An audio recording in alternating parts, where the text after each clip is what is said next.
Všimol si niekedy jednu zvláštnu vec Brawl Stars? Skoro každý nový brawler je po vydaní brutálne silný.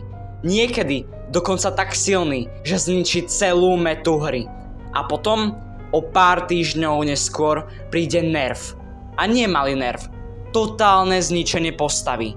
A potom vyjde ďalší nový brawler a celý cyklus zopakuje znova. Náhoda? Alebo je toto plán od začiatku? Poďme sa na to pozrieť. Pozrime sa na to logicky. Vyjde nový brawler, hráči okamžite začnú hovoriť: to je broken, to je unfair, to potrebuje nerf. Ale zároveň každý ho chce hrať.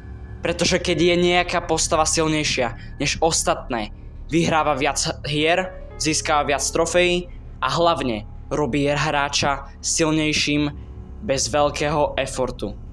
A práve vtedy prichádza najdôležitejšia vec. Shop, Brawl Pass, Gemy, pretože veľa hráčov nechce čakať. Chcú nového brawlera okamžite a čím silnejší je, tým viac ľudí si ho zaplatí.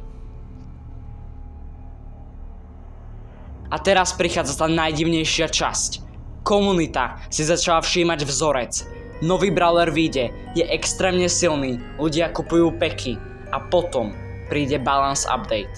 Náhle damage klesne, gadget je slabší, superka je pomalšia a postava zrazu nie je taká dominantná.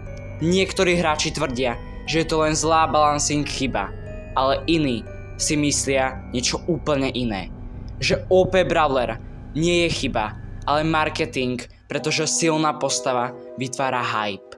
Hype vytvára views a views vytvárajú peniaze.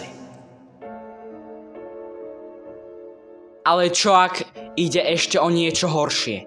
Čo ak nový brawler nie je len silný, ale je navrhnutý tak, aby hráči cítili pressure ho kúpiť? Predstav si toto. Zapneš ranked a stále prehrávaš proti tej istej postave. Znova a znova a znova. A po chvíli začneš rozmýšľať. Možno bez neho nemám šancu. A presne v tej chvíli veľa hráčov otvorí shop a kúpi si pack s novým brawlerom. Nie preto, že chcú skin, ale preto, že nechcú prehrávať.